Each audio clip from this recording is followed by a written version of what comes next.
né, que no dia 2 de fevereiro foi o final da Batalha de Stalingrado, na invasão alemã da antiga União Soviética, que se deu em 1943, né? 80 anos, portanto, desse acontecimento. É um acontecimento muito importante, valeria até uma atividade especial com esse acontecimento, que envolve muitas questões importantes de análise da história, né, da história recente do mundo. Mas vamos aqui procurar pontuar algumas questões que são mais significativas, né? Primeiramente, a gente deve chamar a atenção para uma coisa que é, em geral, ocultada, né? Que é a ferocidade do ataque do imperialismo alemão, né, contra o povo russo. A gente, quando ouve falar da Segunda Guerra Mundial, a gente ouve falar do Holocausto dos judeus, que evidentemente é uma coisa hedionda, mas ninguém, né, destaca o morticínio ainda maior, muito maior, né, a destruição que a invasão imperialista operou na antiga União Soviética. Né.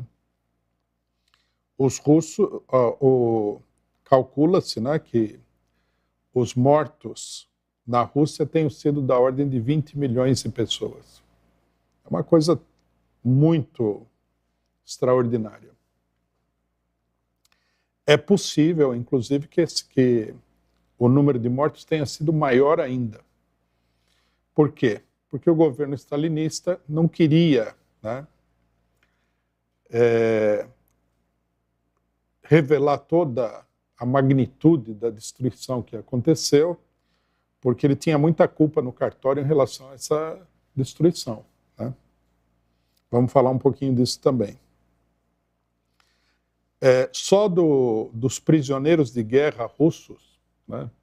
Quando o exército nazista invade a Alemanha pela Ucrânia, ele captura rapidamente coisa de 3 milhões de soldados russos.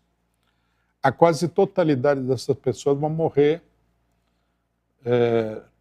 nos primeiros meses da guerra, né? Por aí a gente tem uma noção do que foi o ataque, né, do imperialismo alemão contra a Rússia. Né? Uma coisa monstruosa. Normalmente, né, há uma campanha aí que é a seguinte, que toda essa destruição é um problema do fascismo. Mas nós temos que lembrar que fascismo era apenas uma forma política através da qual os grandes capitalistas alemães atuavam. Não era uma coisa que se dava à margem, né, da política da classe dominante alemã. Então, quando a gente fala, né, simplesmente em nazismo, em fascismo, nós estamos ocultando aí a essência de classe do fenômeno. Quer dizer, o exército fascista, o exército alemão, ele era impulsionado, né, pelos grandes capitalistas da Alemanha.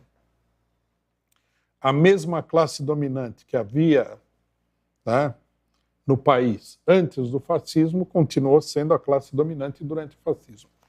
Há uma tendência, né, da política burguesa e pequeno-burguesa de ocultar esse fato, né? Como se fosse o ataque nazista fosse uma coisa desvinculada, né, da realidade social da Alemanha. Isso aí não tem nada a ver.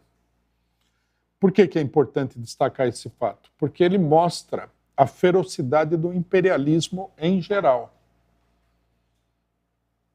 Né? As pessoas que falam, não, isso daí é o nazismo, é o fascismo, estão ocultando o fato de que o imperialismo, né, a burguesia imperialista como força social, é extremamente feroz, extremamente violenta.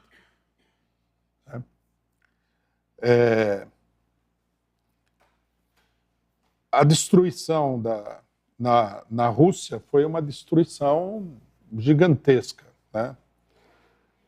Em termos de vidas humanas e também de destruição do país propriamente dito. Né? Por exemplo, Hitler, quando ele cercou a cidade de Leningrado, na época, ele não procurou tomar a cidade. Ele queria bombardear a cidade e liquidar completamente a cidade. Para ele, tomar conta da cidade era indiferente. O importante era ele esmagar a resistência do povo russo. Então, essa é a primeira questão que nós temos que chamar a atenção. A segunda é a luta extraordinária dos russos. Né? E aqui eu me refiro não ao governo, mas ao povo russo. Existe uma verdadeira mitologia que foi sendo criada de que a vitória sobre o fascismo, né, sobre o imperialismo alemão, foi uma obra da genialidade do governo russo, principalmente Stalin. Isso é um completo mito. Né? Todo mundo sabe que a invasão alemã não enfrentou nenhuma resistência,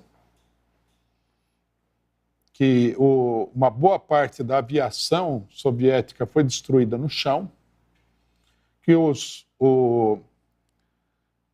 os alemães ocuparam toda a Ucrânia. Né? Para nós, hoje em dia, fica mais claro de visualizar o tamanho do problema, porque nós estamos acostumados a ver, né, a guerra da Ucrânia. Então, vocês estão vendo aí a dificuldade que os russos estão encontrando, né, para ocupar a Ucrânia de hoje. Tudo bem, a Ucrânia está recebendo ajuda, né, em termos de material militar dos países imperialistas, mas a Ucrânia de hoje não é, do ponto de vista militar, nada parecido com a União Soviética daquela época, né, que era uma coisa muito mais bem armada. Então, aqui fica a pergunta, como é que os alemães ocuparam todo esse território sem enfrentar praticamente nenhuma resistência? É uma coisa absurda. É porque, na realidade, né, o governo soviético não acreditava que a Alemanha, né, imperialista, dirigida por Adolf Hitler, fosse efetivamente ocupar a União Soviética. Eles tinham um acordo, eles tinham um tratado, e Stalin, né, ele acreditou que esse tratado seria respeitado justamente pela pessoa que não respeitou nenhum tratado que ele fez na vida dele. Né? Alguns biógrafos do próprio Stalin falam que é uma coisa interessante que o homem mais desconfiado do mundo, que era capaz de mandar para um campo de concentração, para uma câmara de tortura, uma pessoa apenas porque ela teria dito uma palavra ali que ele achava suspeita, não tivesse suspeitado do próprio Adolf Hitler, mas foi isso que aconteceu. Né? Stalin foi alertado por inúmeros meios, né, de que a invasão era iminente. Os espiões da União Soviética, tinha um que estava na Alemanha, que esteve, né, um espião muito famoso, né, o chefe da orquestra, da chamada Orquestra Vermelha, uma rede de espionagem que ele mesmo construiu, um polonês, no território ocupado pelos alemães.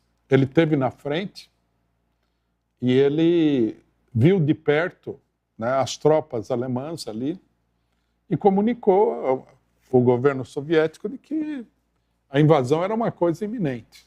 Né? Stalin não levou a sério nenhuma dessas advertências e foi pego totalmente de surpresa, perdeu uma boa parte do território do país, né? De tal forma que os alemães chegaram nas principais cidades russas sem grande dificuldade. Eu digo isso, a questão do Stalin é todo um debate, né? É até meio... é um pouco de mau gosto, né? A gente falar das loucuras do stalinismo diante daquilo que o povo russo realizou contra o imperialismo alemão, contra o nazismo, né? Mas, obviamente, a gente tem que explicar as coisas como aconteceram. Apesar de toda essa falta de capacidade, né, do governo soviético, o povo russo enfrentou, né, a ofensiva nazista com um extraordinário heroísmo e espírito de sacrifício. Né? Também se dá muito pouco destaque para as guerrilhas que atuaram em todo o território ucraniano, que estava ocupado pelos nazistas, né? E que foram fundamentais para derrotar a ofensiva nazista. É uma proeza inacreditável, né? Que eles tivessem conseguido, com todas essas dificuldades, enfrentar a ocupação, né, nazista da Alemanha. Uma outra coisa que é importante dizer aqui, né, que é outra confusão, outro erro, e é um erro já esse daí mais problemático, é o seguinte: há vários setores, a burguesia, né, fala disso também, que mostram assim, a guerra foi a derrota do fascismo. Né? Tudo bem, a guerra, até certo ponto, foi a derrota do fascismo, mas a guerra, no fundamental, era uma guerra imperialista. Era um bloco imperialista contra outro bloco imperialista. Então, esse antifascismo, que é um antifascismo superficial, né, da luta contra o Hitler e tal, esconde, na verdade, a realidade. Porque Hitler foi derrotado, mas o imperialismo, né, dito democrático, esse não foi derrotado, muito pelo contrário. Né? A propaganda stalinista durante a guerra era de que era a vitória da democracia contra o fascismo. Né? Uma vitória puramente imaginária. Essa vitória da democracia contra o fascismo. Na verdade, foi a vitória de um setor do imperialismo contra outro setor do imperialismo. Aí alguém poderia perguntar, mas que importância tem? Porque o Hitler invadiu a União Soviética, matou milhões, etc, etc. Não, a importância é que, na realidade, né, depois da guerra, a situação não mudou para a maioria dos países do mundo. Né? Os norte-americanos, que vão dominar a política imperialista a partir de então, eles vão se lançar contra todo tipo de atividade revolucionária, né? Vão estabelecer um expurgo dentro dos países imperialistas, vão colocar os antigos fascistas no governo da Itália, no governo da Alemanha,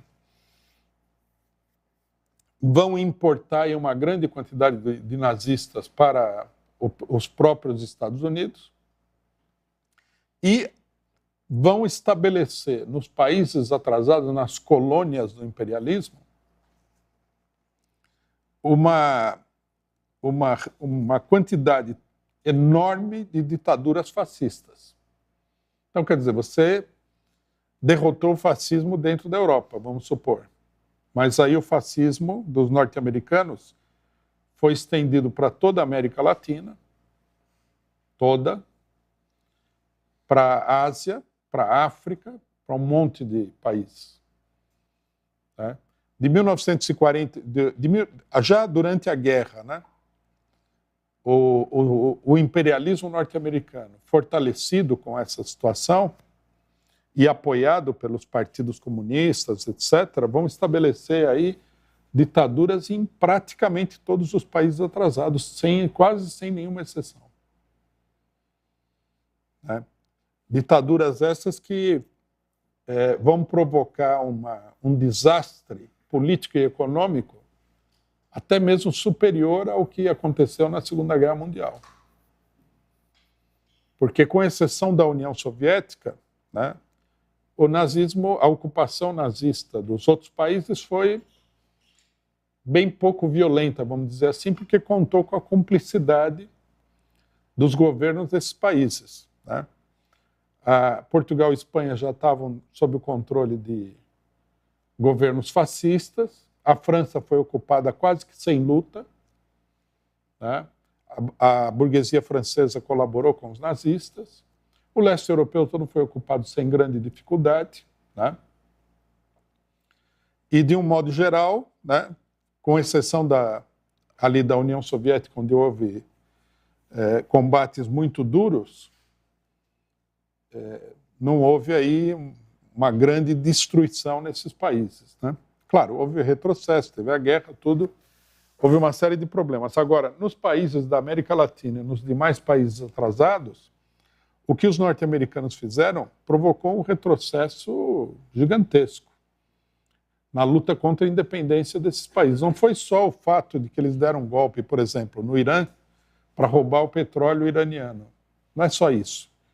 Eles liquidaram, né, com todos os opositores desses regimes profundamente reacionários, né, e, nesse sentido, liquidaram aí com a fina flor da intelectualidade desses países. Na América Latina são, né, centenas de milhares de mortos. Quem que morreu?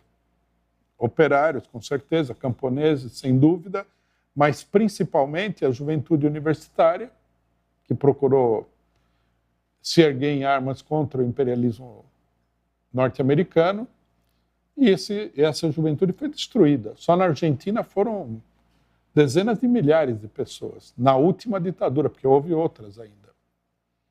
Isso daí sufocou, né, o desenvolvimento cultural, porque era tudo proibido, você não podia falar nada, não tinha o livre debate, a livre discussão das coisas desapareceu completamente. Né? E a política de rapina da economia desses países jogou os países para o passado.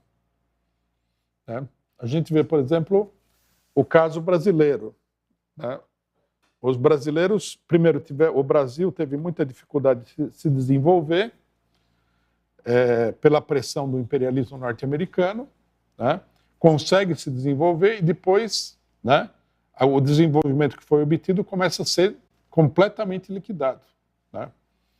O principal fator de liquidação desse desenvolvimento foi a própria ditadura militar brasileira.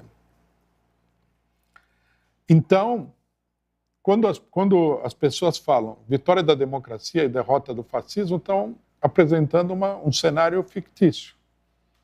Né? Na verdade, foi assim, é a derrota do imperialismo mais fraco, nas mãos do imperialismo mais forte, e o estabelecimento, aí sim de uma maneira universal, mundial, geral, de uma dura ditadura imperialista sobre o mundo todo. Os stalinistas têm uma grande participação na difusão dessa confusão. Né? Nós devemos, de um modo geral, né, duvidar muito quando o pessoal começa a ser muito antifascista. Porque, na realidade, né, quando a pessoa começa a ser muito antifascista, ela está tratando apenas de uma forma política. A luta de um partido comunista, de um partido revolucionário, de um socialista, não é contra nem a democracia, nem o fascismo. É contra a burguesia. O fascismo e a democracia são formas políticas dessa burguesia. Se nós substituímos, né, a luta de classes pela luta entre diferentes ideologias, nós estamos caindo numa armadilha. Né? E isso daí foi o que aconteceu durante e depois da Segunda Guerra Mundial. Por exemplo, os partidos comunistas apoiaram o estabelecimento de governos direitistas nos principais países da Europa. Apoiaram o restabelecimento da dominação imperialista sobre o mundo, a reorganização do imperialismo depois de uma guerra que havia enfraquecido o imperialismo de uma maneira extraordinária. Então, quer dizer, não é um problema de democracia e fascismo, né? É um problema de a luta da classe operária e a luta pelo socialismo e a burguesia mundial, comandada pelo imperialismo. Se nós nos esquecemos disso, né, nós vamos acabar como um instrumento, um marionete da política dita democrática. No Brasil, isso aí está acontecendo agora, é muito claro. Né? Tanto que nós vemos o seguinte, como o PCO não compartilha desse fervor, né, antifascista do pessoal, e a gente mantém os olhos fixos no que a burguesia, de um modo geral, está fazendo, aparecem uns espertinhos para falar que nós somos fascistas. Né? Não é o problema do PCO ser fascista, logicamente, isso é ridículo. O problema é que o PCO não se presta ao jogo da burguesia de falar em democracia do lado esquerdo e falar em fascismo do lado direito, que é a mesma burguesia que está fazendo isso. Né? E com isso ela consegue aliciar os tolos que sempre estão aí à disposição na política para a política da burguesia e da burguesia imperialista. Né? Quando o pessoal está muito... Não, isso tudo no Brasil passou como se fosse um filme de longa-metragem. Né? A burguesia foi lá e jogou todo um setor das classes médias, etc., contra a esquerda, numa política ferozmente fascista também. Né? Aí, quando eles perceberam que a coisa não podia ficar nesse pé, agora eles são contra o fascismo, que foram eles mesmos que criaram e eles mesmos controlavam. Então nós não podemos ser um joguete na mão da burguesia. Quem não vê isso daí é um joguete na mão da burguesia. Isso significa, logicamente, que o fascismo não vai ser derrotado pela democracia. Por quê? Porque fascismo e democracia são a mesma classe social. A derrota efetiva do fascismo só pode vir da mão da classe operária, não da burguesia. E a alternativa ao fascismo não é a democracia, mas é o socialismo, é o governo operário. Isso nós precisamos ter absolutamente claro, porque é uma questão estratégica e vital da política. Né? Então, eu acho que, resumidamente, né, essas são algumas questões políticas importantes que decorrem aí da Batalha de Stalingrado. Né? Com o aniversário, esses mitos vão aparecendo aí de novo, né? Porque eles são do interesse da burguesia. Né? Mostrar que não foi o capitalismo alemão, o imperialismo que foi derrotado. Foi um maluco chamado Adolf Hitler. Né? Ah, mas e a burguesia? Não, a burguesia não tem nada a ver com isso. Né? É uma coisa completamente mitológica.